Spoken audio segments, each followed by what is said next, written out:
Estamos aqui diretamente da Esplanada dos Ministérios com a ministra da Gestão e da Inovação em Serviços Públicos, Esther Dweck.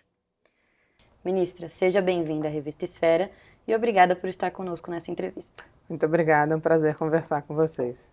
Já vou pular para a primeira pergunta, porque acredito que muita gente está querendo saber como vai funcionar exatamente o concurso nacional unificado. Olha, o concurso ele foi aberto o edital em 10 de janeiro, né, e a gente dividiu ele em 8 blocos temáticos. A gente tem 7 blocos temáticos que são de nível superior, e são organizados por tema mesmo, por área de concentração, e um bloco que é para nível médio. Dentro de cada bloco, a gente tem várias carreiras que estão divididas em mais de um bloco, porque tem carreiras que elas exigem engenheiros, economistas, área da saúde, área da educação, e por especialidade ela está dividida a carreira então em blocos diferentes para concentração, de acordo com a concentração temática. Então, quando as pessoas estão se inscrevendo, elas têm que primeiro escolher o bloco que elas vão participar, escolher um dos 8 blocos. E dentro desses 8 blocos, elas ordenam a ordem de preferência entre as diversas carreiras que estão ali naquele bloco. E a gente tem enfatizado muito que é muito bom você seguir a sua ordem de preferência mesmo, porque uma vez você passando no concurso, mesmo que você não passe na sua primeira opção, você vai permanecer na lista de espera das suas opções acima daquelas que você não passou. As abaixo, não, as abaixo você sai da lista de espera, porque em tese você passou naquilo que você mais queria. Né? E assim, então você fica sempre na de cima. E a prova vai ser realizada no dia 5 de maio. Essa prova ela será o dia inteiro, tem uma parte na parte da manhã, uma parte na parte da tarde. Na parte da manhã, para os 7 blocos de nível superior, você tem a mesma prova objetiva para todo mundo, que são questões de vários temas gerais que são comuns a todas as carreiras, e uma prova discursiva específica de cada bloco temático.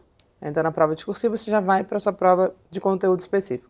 E na parte da tarde, são 50 questões objetivas, que serão também pela área temática, e que está dividida em 5 eixos diferentes. E aí, cada carreira tem pontos diferenciados para cada eixo temático que está nesse bloco. Depois da correção das provas, a gente vai ter, então, esse ordenamento das pessoas e vai começar a chamar, provavelmente ali no final de julho, início de agosto, começar a chamar os novos servidores, né, que passaram no concurso, e alguns terão uma etapa que a carreira exige de um curso de formação, para efetivamente serem contratados ao final do curso. Outros já tomam posse logo de início e vão fazer também curso de formação, mas como parte de um processo de entrada no Serviço Público Federal. Que legal, tende a ser rápido então, né? Esse a ideia é que agora seja bem acelerada essa correção da prova, né? E, claro, a gente tem previsto já no edital o tempo de recurso, de questionamento de algum tipo de correção, etc. Tudo isso previsto, por isso que a prova precisa ser realizada em maio, o resultado sai em julho, na verdade, o resultado final, né? E você falou tem tipo pesos, então é como se fosse, de fato, o que a gente ouviu falar, como se fosse o Enem. Sim, acho que a coisa do Enem, né, a gente até ficou muito feliz com essa comparação, porque o Enem é a nossa grande inspiração em termos de logística, de segurança, de pensar essa democratização do acesso ao Serviço Público Federal. Então, de fato, para a gente realmente é muito parecido e tem essa lógica, inclusive tem essa lógica do ordenamento das pessoas, as pessoas poderem ir para um lugar e depois serem chamados para outro, até e poder optar por ir para esse outro lugar. Então, várias coisas ali do Enem tem, mas claro, aqui é um concurso para um ingresso numa carreira, lá no Enem, para a pessoa começar a estudar numa universidade, né, pública, e a gente sabe que o Enem hoje em dia ele também tem nota para o FIES, tem nota para o ProUni, ou seja, também universidades privadas. Inclusive, assim, de onde então veio essa ideia? Claro, tem uma inspiração no Enem, mas eu queria entender como esse novo formato foi elaborado e quem participou da estruturação. Olha, a ideia, ela surgiu um pouco do diagnóstico que a gente começou a fazer, tanto dos problemas dos concursos que estavam sendo feitos, e aí de vários tipos, assim, a pessoa que estudou muito, melhores formas de contratação, os problemas das provas que estavam sendo feitas, que elas às vezes não selecionavam tão bem os candidatos, o perfil que entrava não era exatamente o perfil que a gente... muitos são excelentes profissionais, etc., mas que a gente achava que poderiam melhorar a prova, né, em si. Um outro diagnóstico que a gente teve era de que as provas estavam sendo muito concentradas em Brasília, mesmo que vagas fossem nacionais, ou no melhor das hipóteses, só nas capitais dos estados brasileiros, né? E algumas vezes nem em todas as capitais, mais concentrada no Sudeste, um pouca representatividade no Norte, Nordeste, Centro-Oeste. Então a gente achou que tinha um problema nisso, porque muita gente ficava impossibilitada de fazer a prova, que não tinha condições de se deslocar para fazer uma prova dessa. E a outra diagnóstica importante foi a baixa capacidade dos órgãos de fazer concursos.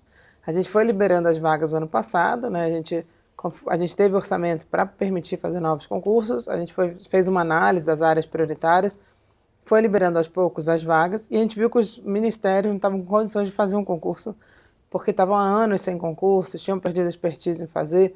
Então, juntando todo esse diagnóstico, veio a ideia do concurso unificado.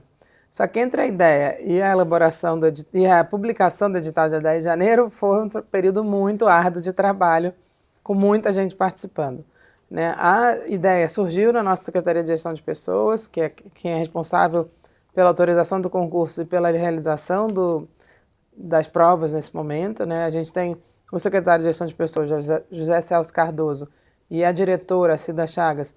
Eles meio que encamparam essa ideia, né? Participaram muito ativamente de pensar, de bolar, e a gente teve uma participação de mais de 20 órgãos, né?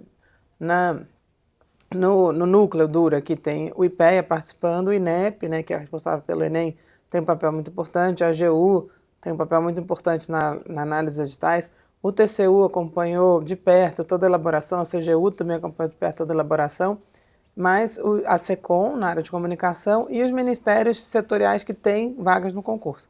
Foram mais de 21 órgãos que têm vagas no concurso, agências também. Todo mundo participou da elaboração da ideia, dos editais, do conteúdo programático, da maneira de dividir os blocos temáticos. Então foi um trabalho realmente com muitas pessoas pensando juntas de como fazer.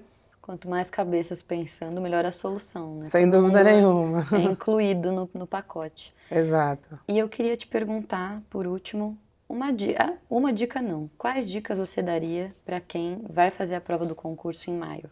Olha, acho que uma dica muito importante é olhar, né, a gente sempre fala, leia o edital, isso é meio básico, né? Mas ali no edital tem um ponto muito importante que é a questão dos pesos diferenciados por cada carreira nos eixos temáticos específicos. Então, olhem bem a carreira que vocês querem, pensem bem, façam uma estratégia de prova, principalmente na prova específica, objetiva, que é a parte da tarde, para começar pelas perguntas que referem-se à parte que a sua carreira dá mais peso. Então, concentre-se em fazer muito bem essa parte para irem bem. E na prova discursiva, uma coisa muito importante, a gente vai avaliar o português ali também. Não é só o conteúdo específico. Bom saber. Muito importante entender isso. 50% da nota é a análise da escrita formal da língua portuguesa. Então, tem que estar bem escrito, pontuação, ortografia, a formação correta das frases. Então, se preocupem em escrever da maneira mais correta possível e, obviamente, que o conteúdo esteja correto, que é 50% da nota é português, 50% é o conteúdo específico, mas não é só o conteúdo específico que está sendo analisado ali, é também a escrita formal e a língua portuguesa. E no resto estejam relaxados, tentem chegar tranquilos, não façam aquelas cenas de terror que a gente vê no Enem correndo para entrar no último minuto. Quanto mais tranquilos vocês estiverem fazendo a prova, melhor vai ser. E aproveitem para estudar, olhem bem o edital, o conteúdo programático. Eu sei que muita gente vai estar estudando nos horários que tem intervalo, nem todo mundo vai ter tempo para se dedicar integralmente a isso, mas se preocupem, leiam bem o edital para se focarem naqueles temas que são mais relevantes para as suas carreiras, que a carreira que vocês têm mais interesse, que eu acho que vai dar tudo certo no final. Ministra, então muito obrigada pela entrevista e pelas dicas, porque com certeza vai ajudar muita gente que está ansioso, que está com dúvidas, e ouvir da sua boca, que foi quem idealizou tudo isso, é determinante para essas pessoas. Para conferir a reportagem completa com a ministra Esther Dweck, acesse esferabrasil.com.br e leia a 6ª edição da revista Esfera.